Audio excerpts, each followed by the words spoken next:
Jadi kita harus memaknai salah satunya adalah kemerdekaan itu ketika negara kita aman, ini secara ekonomi.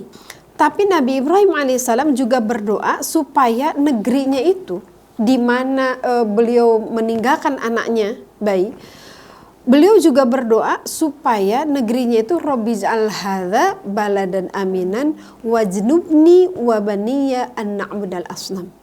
Ya Allah, jadikan negeri ini negeri yang aman. Agar apa? Agar anak keturunanku tidak lagi melakukan kemusyrikan. Lalu HIV AIDS itu harus diobati oleh negara dengan biaya yang tidak murah. Itu jadi beban negara, itu tidak nasionalis menurut saya. Saya yakin ketika kita mengamalkan agama kita, di situ ada nasionalisme dan itu tidak bertentangan dengan Pancasila. Jadi buat kita gak ada masalah Pancasila, karena kita yakin kalau Pancasila, kalau Islam kita amalkan dengan baik, tidak akan ada yang bertentangan dengan Pancasila.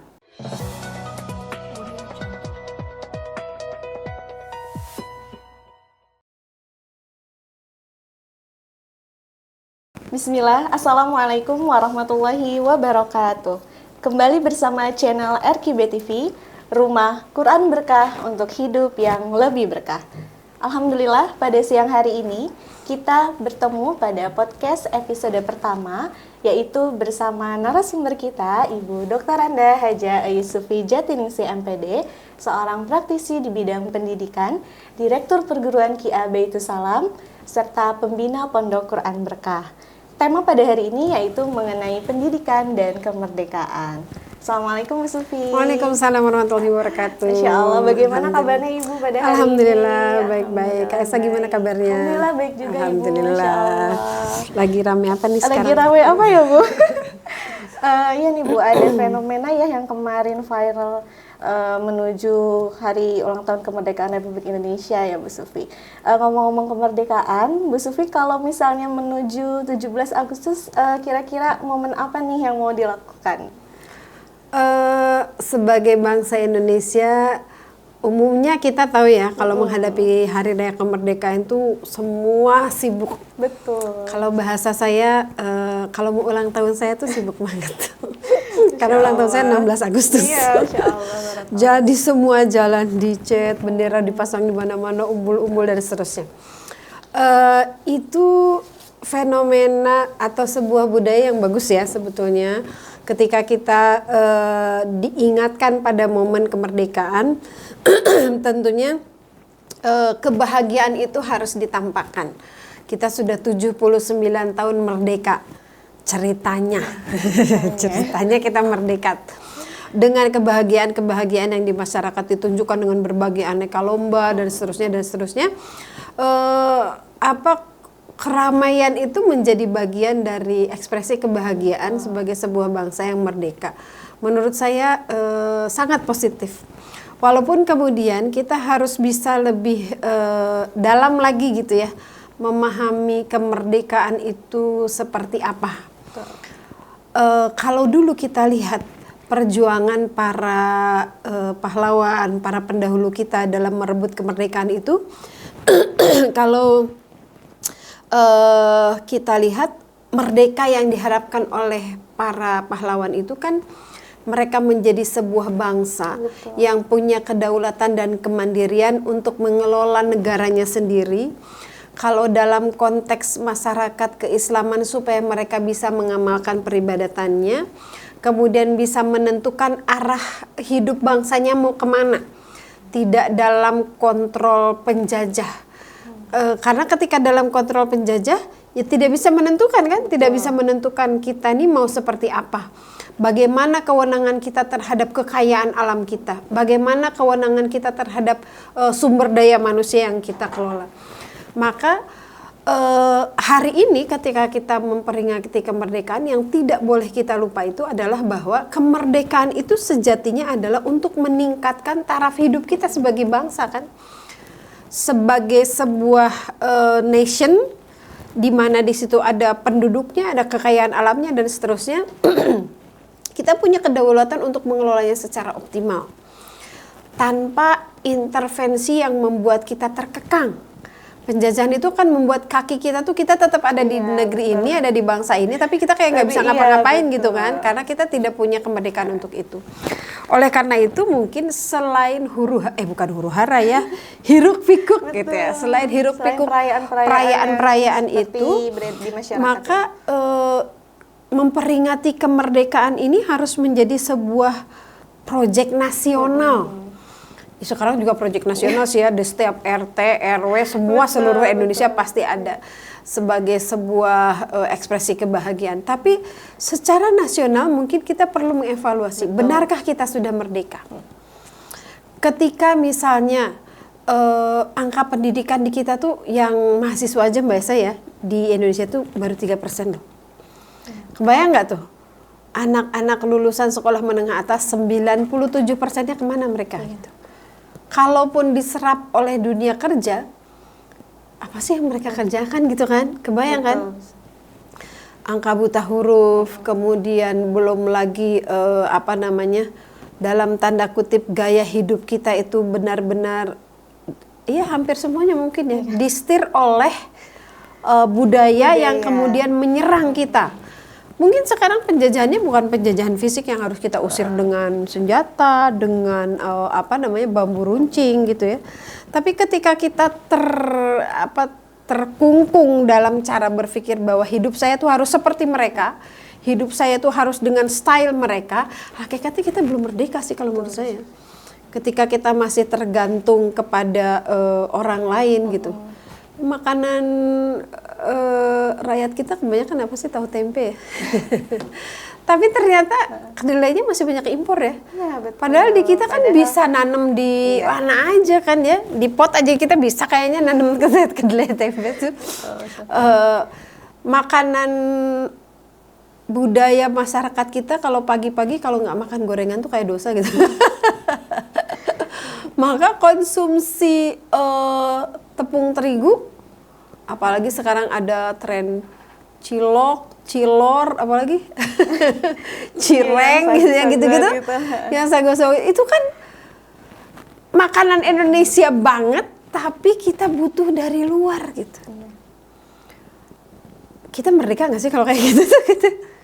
Iya kan? Berarti belum bisa dibilang merdeka seutuhnya. Seutuhnya, secara substantif tuh menurut saya kita tuh masih terpenjara, masih banyak terjajah gitu kan. Kita belum bisa mengekspresikan kemerdekaan finansial kita. Betul. Indonesia ini masih banyak hutangnya yang puluhan ribu triliun.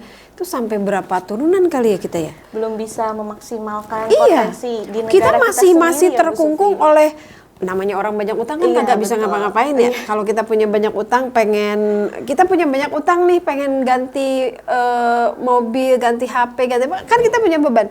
Negara ini belum merdeka loh dengan hutang 80 ribu triliun itu.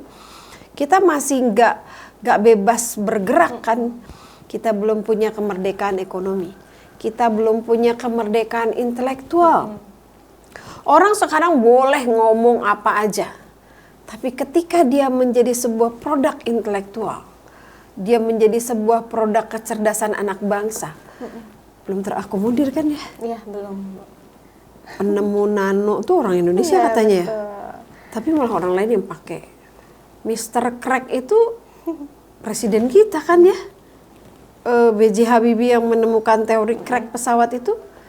Tapi kita kok mau pesawat harus beli dari orang lain ya? Betul. Itu kemerdekaan intelektual kita belum. Kemerdekaan politik apalagi?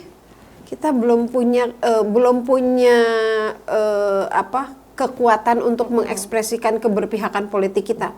Kalau kita mau menentang negara ini, takutnya sekutunya nanti marah, nanti takut diboikot dan seterusnya gitu.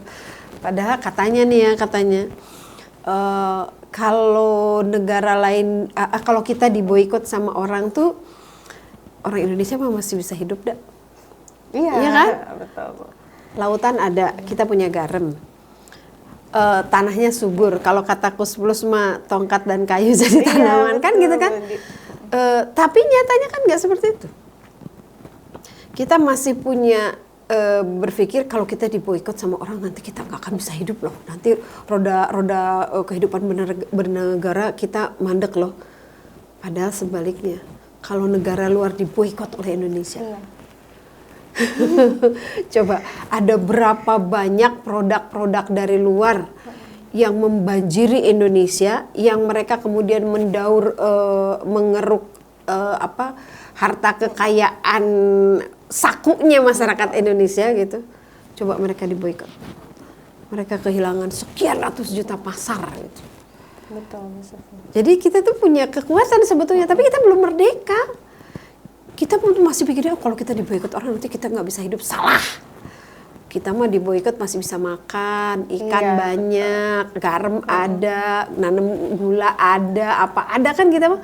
Makanya kenapa katanya ya, kata ibu saya dulu, para penjajah itu begitu bersemangat menjajah Indonesia itu karena itu salah satunya. Kita tuh nggak ada yang nggak kita punya gitu loh. Iya. Apa coba? Maksudnya bekal sebuah negara untuk bisa hidup tuh kita mau punya semua.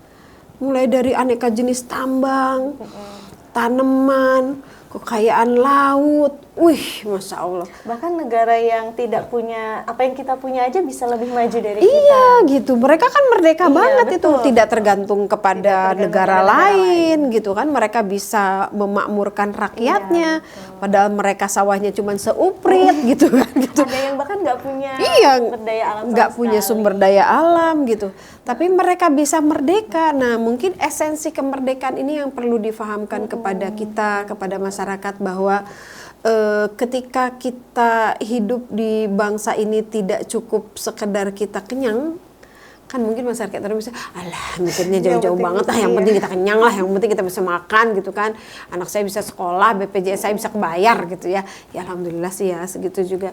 Cuman maksudnya ketika kita punya konsep tentang kemerdekaan itu sebatas itu, maka siap-siap saja kemudian kita menghadapi penjajahan era baru, Dalam bentuk lain, dalam penjajahan. bentuk lain gitu kan, penjajahan ekonomi, penjajahan budaya, penjajahan politik dan seterusnya.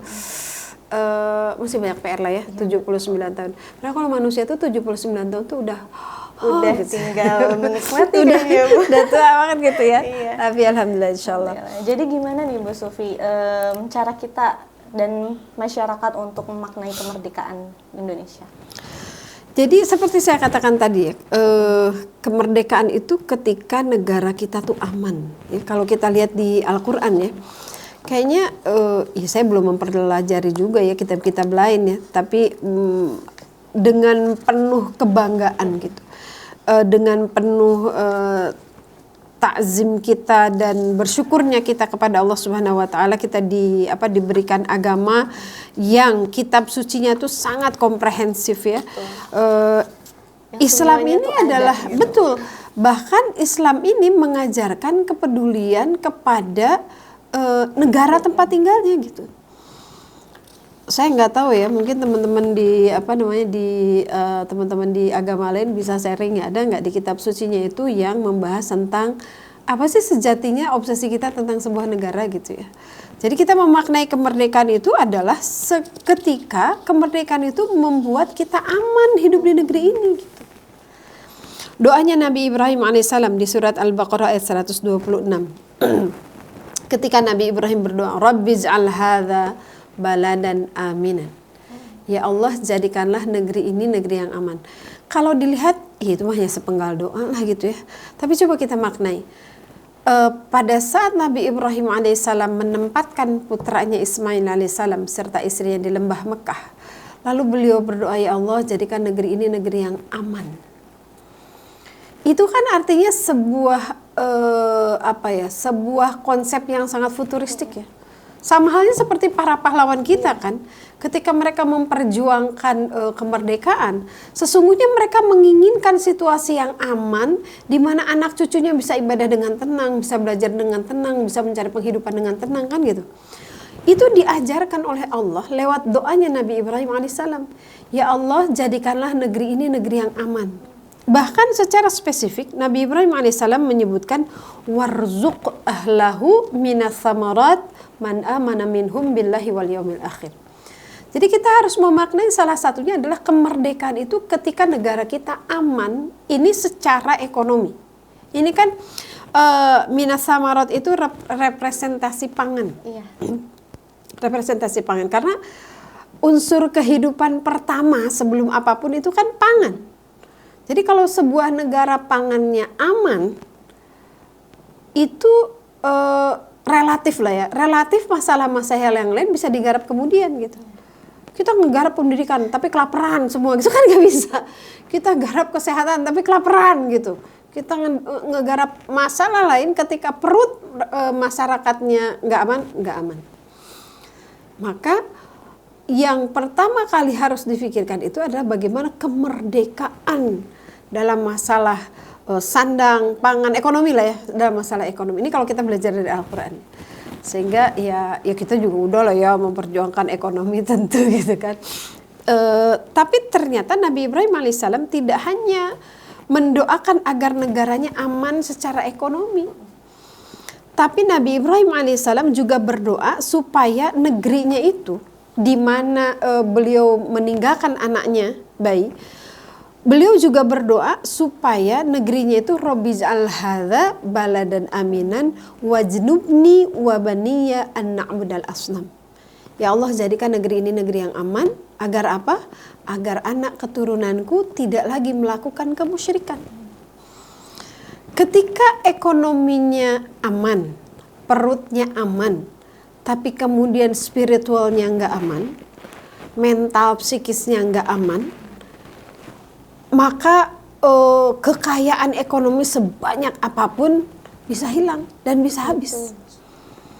Ya ibaratnya ginilah, ada orang diwarisi kekayaan yang banyak gitu, tapi orang itu nggak punya skill, nggak punya attitude, nggak punya visi, nggak punya mental yang baik untuk mengelola kekayaan itu, habis. Jadi kita memaknai kemerdekaan itu bagaimana sebuah negara itu bisa kita pahami merdeka ketika masyarakatnya kenyang, tapi juga masyarakatnya baik, akidahnya aman, orientasi spiritualnya aman, karena kekayaan ekonomi materi itu akan dikendalikan dengan itu. Jadi ini menurut saya gitu, karena masalah-masalah yang sekarang ada itu ya nggak jauh dari dua masalah itu kan. Betul. Berarti itu berkaitan banget sama pola pendidikan yang betul. Kalau gimana orang mau mikir sekolah kalau buat makan aja dia belum. Iya kan? Coba kalau misalnya ada orang tua ingin anaknya jadi sarjana misalnya, tapi mereka masih harus mikirin isi perut anaknya, ya pasti itu dulu kan yang diorientasikan gitu. Dan ketika itu terpenuhi, lalu kemudian akidahnya, spiritualnya rusak, ya rusak juga sih. Makanya kalau kita masih banyak yang kelaparan, masih banyak yang susah mendapatkan makan, masih banyak orang melakukan penyimpangan perilaku yang basicnya itu karena spiritualnya gak baik gitu kan. Orang melakukan kemaksiatan itu ya karena spiritualnya gak baik kan, karena akidahnya gak baik gitu. Sejatinya kita belum merdeka. Ketika kita ingin bangsa ini merdeka, maka harus dibangun sebuah sistem yang aman untuk negara dan bangsa dan masyarakatnya. Baik dari sisi ekonomi itu hardware-nya kali ya. Baik dari sisi spiritualnya atau software-nya. Dua itu mungkin ya yang harus dibangun, selain yang lain-lainnya tentu ya, tapi dua itu yang utama kalau kita merujuk pada Al-Quran. Ya, berkaitan sama tadi Bu, rasa spiritualitas ya Bu. Kita ini kan berpandangan hidup pada Pancasila ya Bu ya. Pancasila yang pertama itu adalah ketuhanan yang Maha Esa, sangat berkaitan dengan spiritualitas gitu. Nah kemarin-kemarin ini sempat ada yang heboh nih Bu Sufi. Oh yang itu ya, yang paskibraka ya, 18 orang paskibraka yang tidak boleh berhijab gitu Bu Sufi. Nah apakah kalau misalnya para paskibraka yang tidak boleh berhijab ini tetap tidak mau melepas hijabnya, bisa dibilang mereka itu tidak memiliki rasa nasionalis. Oke. Kalau kita bicara dulu tentang apa sih itu nasionalisme gitu ya. Nasionalisme itu menurut saya apa yang dicontohkan oleh Nabi Ibrahim alaihissalam. ketika dia punya kepedulian kepada keamanan bangsanya. Nasionalisme itu apa yang dicontohkan oleh Nabi Yusuf alaihissalam. Ketika dia punya kecerdasan menjaga keamanan ekonomi karena akan terjadi 7 tahun yang berat untuk masyarakatnya kan, untuk negaranya. Nasionalisme itu adalah ketika Rasulullah SAW menjaga kota Mekah dan Madinah dari kekufuran, karena kekufuran itu yang membuat masyarakatnya jadi tidak nyaman dan seterusnya dan seterusnya. Jadi nasionalisme itu adalah ketika kita punya kepedulian untuk menjaga negara ini sehingga kita bisa hidup tenang, hidup nyaman, whatever agamanya apa, selama kita mempunyai kepedulian untuk negeri ini, itu nasionalisme. Kepeduliannya pada apa sih Bu Sufi? Pada bela negara gitu. Enggak, sekecil apapun kita membuat kerusakan di negeri ini, menurut saya itu ciri kita tidak nasionalisme. Dan sebaliknya, sekecil apapun kita berpikir untuk memberikan kontribusi, untuk bukan cuma memberikan kontribusi, mengurangi beban negara. Nasionalisme itu bisa mencegah seseorang untuk melakukan hal-hal yang merugikan orang lain. Mohon maaf, misalnya gini, orang buang sampah sembarangan, ya kan? Kemudian terjadi banjir, yang kemudian banjir itu membuat pemerintah itu harus mengeluarkan sekian miliar, sekian ratus miliar untuk perbaikan sarana prasarana misalnya gitu. Mungkin orang berpikir itu banjirnya kan bukan di rumah saya kan, ya orang dia buang sampahnya di situ terus sampahnya ngalir kemana, yang banjirnya di mana.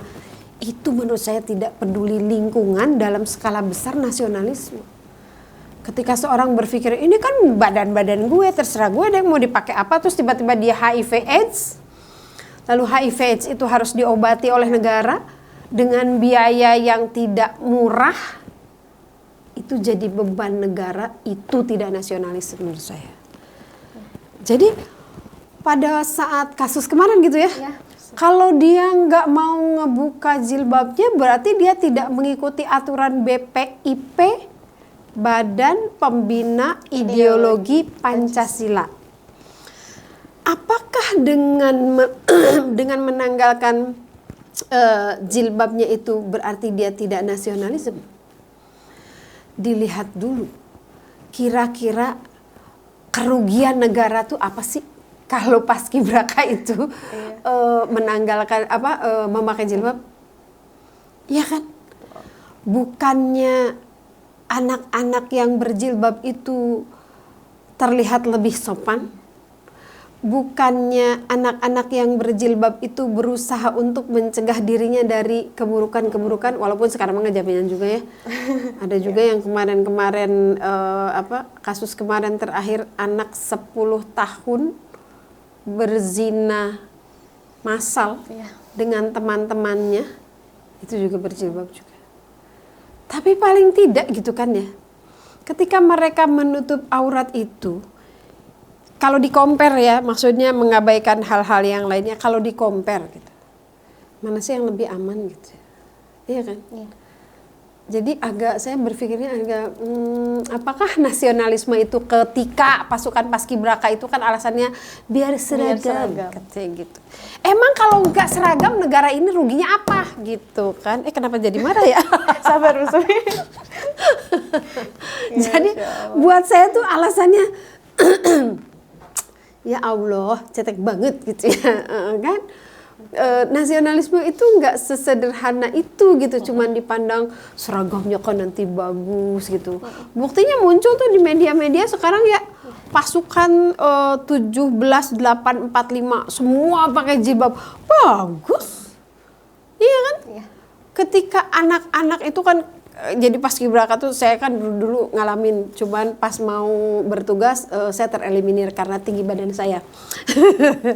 Paskibraka itu kan dikasih pembekalan tentang cinta tanah air, bla bla bla. Wah, itu setelah itu tuh kita mencium merah putih itu waktu itu ya saya kebayangnya tuh ya patriotisme gitu kan, nasionalisme dalam segala. Itu kan bagus gitu kan. Lalu kemudian truk di-cut gitu gara-gara itu dong gitu ya. Padahal nasionalisme kita itu berasaskan Pancasila kan. Pancasila itu udah jelas banget.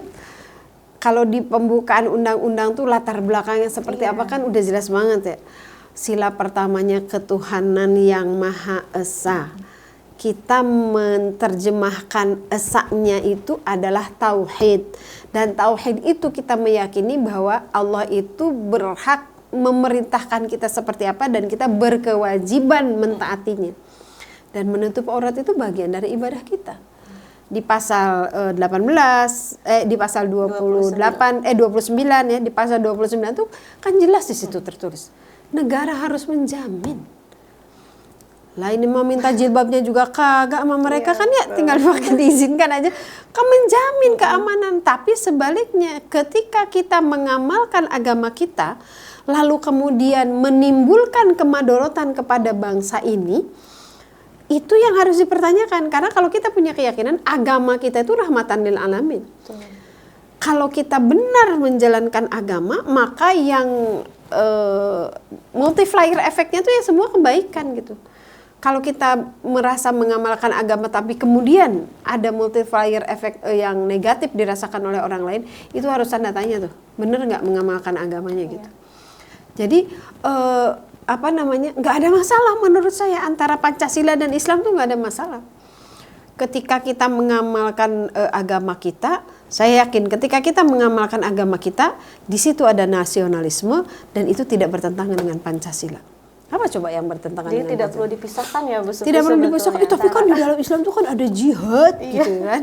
Ada jihad yang itu tuh kemarin ketua BPIP tuh mengatakan musuh terbesar Pancasila itu adalah agama. Pak, ngobrol yuk Pak. Mungkin bisa diundang ke sini. Oh, keren banget ya kalau kita bisa ngundang ketua BPIP ya. Masya Allah.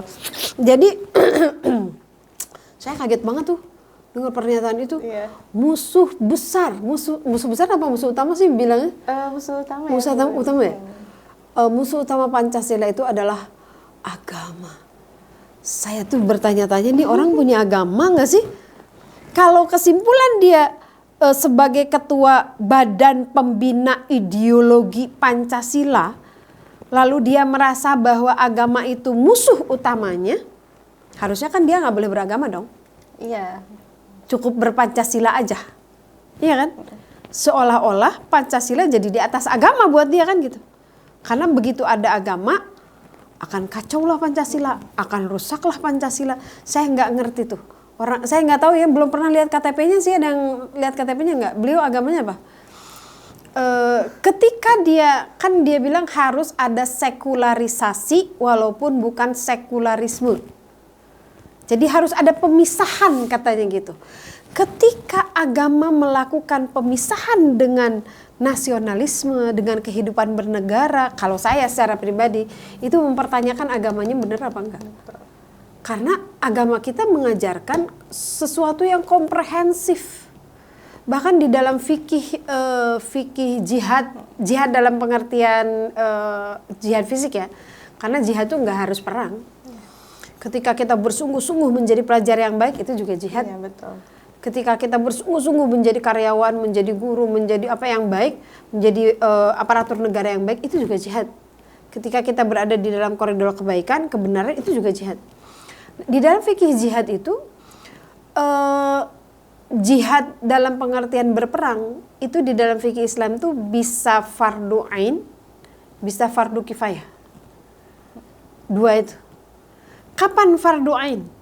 Kalau dia nggak bergerak, maka dia akan mati atau dia nggak bisa ibadah. Artinya semua orang harus melakukan pertahanan, maka pada saat itu jihad menjadi fardu ain. Tapi kalau serangan yang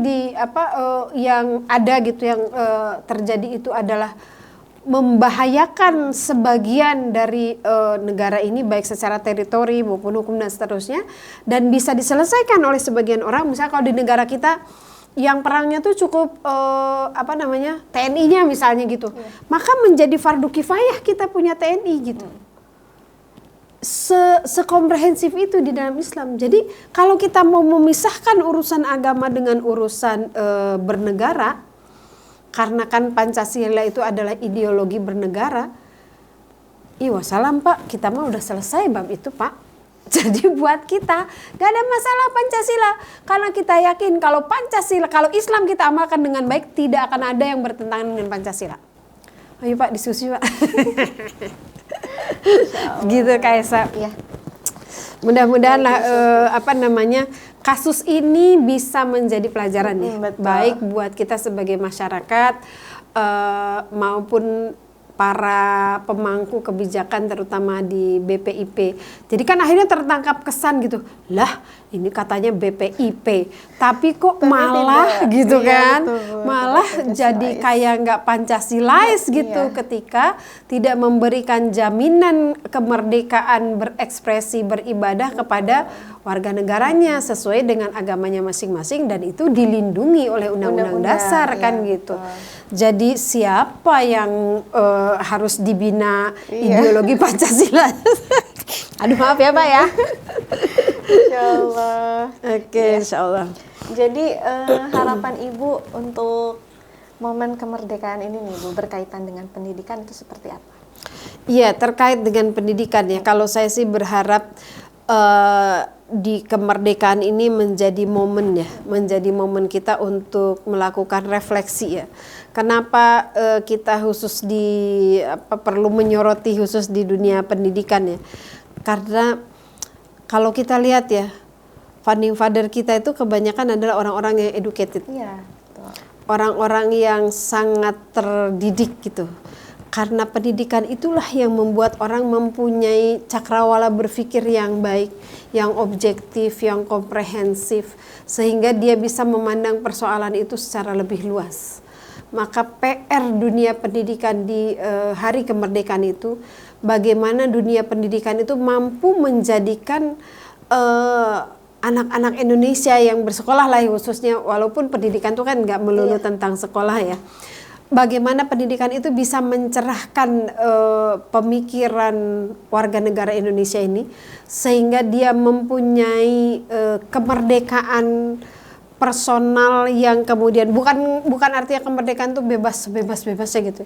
Dia mempunyai kemerdekaan untuk mengoptimalkan semua potensi dalam dirinya, dan dia sadar betul dia adalah bagian dari keluarganya, bagian dari masyarakatnya, dan dia bagian dari bangsa, dan bangsa yang kita bangun ini harus berkontribusi dalam perdamaian dunia, itu kan pesan undang-undang. Jadi kemerdekaan itu harus membuat anak Indonesia, warga negara Indonesia itu semakin bisa menikmati, kalaupun misalnya bangku pendidikan tuh, ya bangku pendidikan lebih banyak. Iya. Di Kota Bogor aja masih kurang banget ya. Sementara pakai sistem zona, ada kelurahan yang nggak ada sekolahnya, nggak ada SMA-nya, tapi pakai zonasi kan gitu kan, agak rancu gitu ya.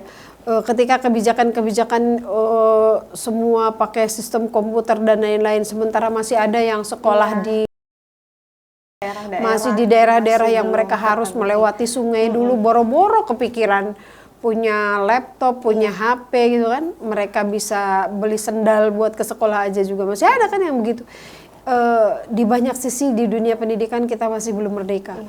Ketika kurikulum pendidikan masih belum bisa diimplementasikan secara optimal, sehingga menghasilkan karakter bangsa yang, kalau tujuan pendidikan itu kan yang bertakwa, yang beriman gitu kan, itu masih banyak PR menurut saya. Indikasinya apa? Indikasinya semakin banyak masalah sosial. Masalah sosial itu kan nanti berefek juga ke masalah lingkungan, ke masalah budaya dan seterusnya.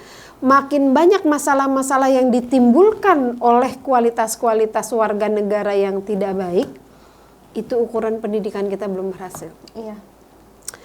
Saya tuh satu aja bisa menggarisbawahi ya. Kita nih ranking keempat loh Mbak. Ranking keempat dunia. Bawah apa dari atas? Dari atas. Oh, iya. Ranking keempat dunia, tapi untuk masalah apa? Banyaknya anak-anak perempuan usia dini menikah. Angkanya tuh 25 juta sekian. Itu ranking 4 loh kita.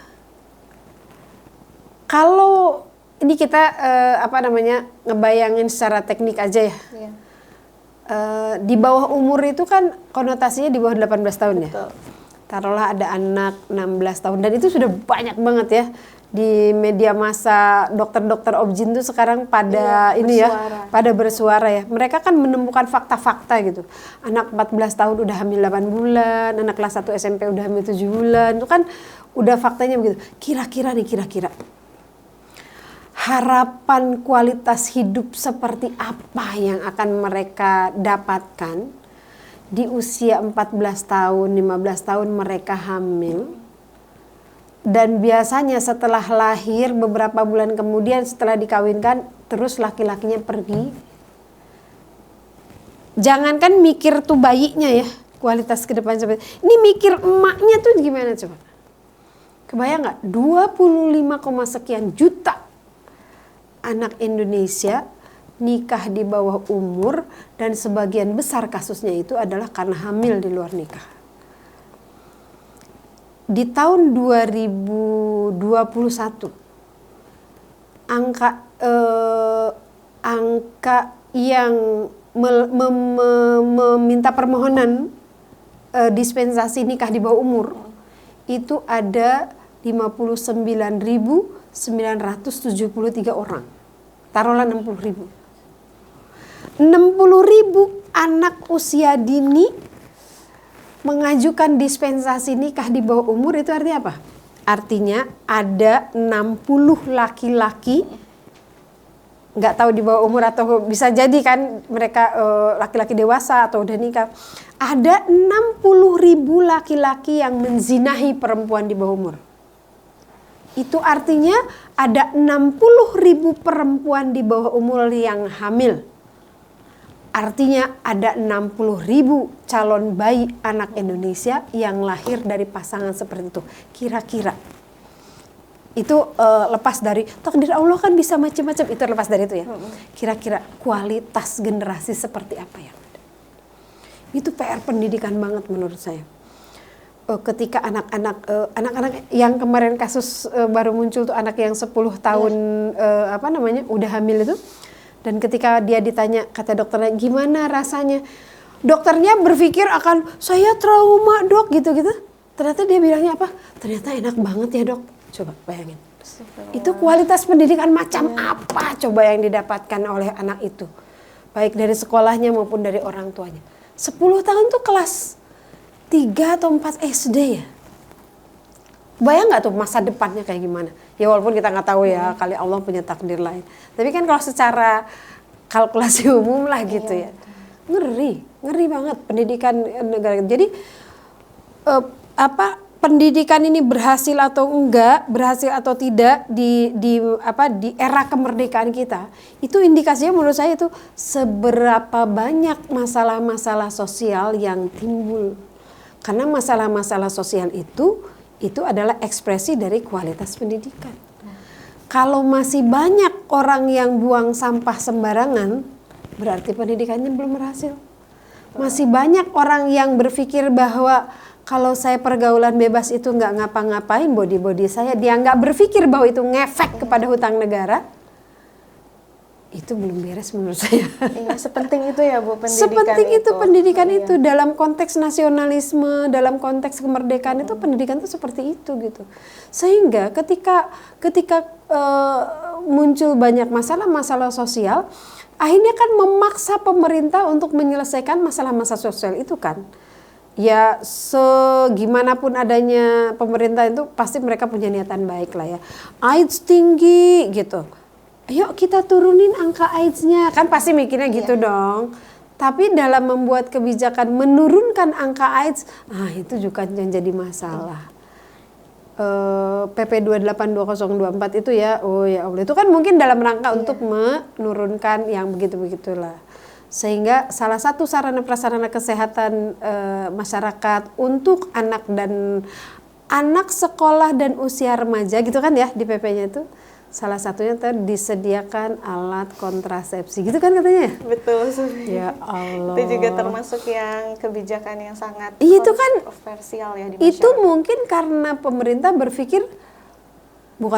emang faktanya kan, udah makin banyak nih anak-anak sekolah yang hamil di luar nikah, yang nikah di bawah umur, sehingga mereka perlu difasilitasi dengan alat kontrasepsi gitu kan. Itu kan padahal di bawahnya tuh biasa ya di pasal 104-nya itu ada lagi poinnya. Pelayanan kesehatan untuk dewasa. Itu salah satunya adalah penyediaan alat kontrasepsi untuk pasangan usia subur. Harusnya kan di situ kan, kalau kata Pak Menteri itu kan untuk anak-anak remaja yang udah nikah yang belum mau punya anak kan gitu katanya, yang 103 itu. Itu kan udah dibahas di 104 Pak. Jadi nggak usah Bapak tulis untuk di anak sekolah dan remaja Pak. Mereka tuh kalau udah nikah ya usia subur, masuk di pasal 104. Jadi Bapak bikin bising kalau nulis di poin E di pasal 103 karena di situ ditulisnya untuk anak sekolah dan remaja Pak. Jadi kalau remaja yang udah nikah masuknya pasal 104 gitu kali ya Pak ya. Maaf ya Pak kalau saya salah. Iya, Masya Allah. Bapaknya bapak mana aja dah terserah. Baik Bu Sufi, wah berbicara soal pendidikan dan kemerdekaan ternyata panjang dan lebar Panjang, Bu Sufi, betul. Sepertinya nggak cukup ini kalau dibahas satu episode Bu Sufi, mungkin kita episode kedua. Oke, insya Allah nanti kita bahas Insya Allah, lagi ya. baik. Nanti kita elaborasi lah ya, pendidikan betul, itu harusnya seperti apa, outputnya harus gimana, outcome-nya gimana, efek sosialnya harus seperti apa, efek lingkungannya, efek nasional dan internasionalnya seperti apa gitu ya. Mudah-mudahan lah bersama narasumber lainnya di kesempatan ini kita bisa ketemu lagi insya Allah. Baik, Terima kasih Masya Kak Isa. Allah. Terima kasih Bu Sufi Sama-sama. untuk pembahasan materi yang Alhamdulillah. sangat luar biasa. Alhamdulillah. Baik, untuk podcast pertama ini kita cukupkan dulu. Insya Allah nanti kita bertemu di podcast episode berikutnya. Terima kasih. Wassalamualaikum warahmatullahi wabarakatuh.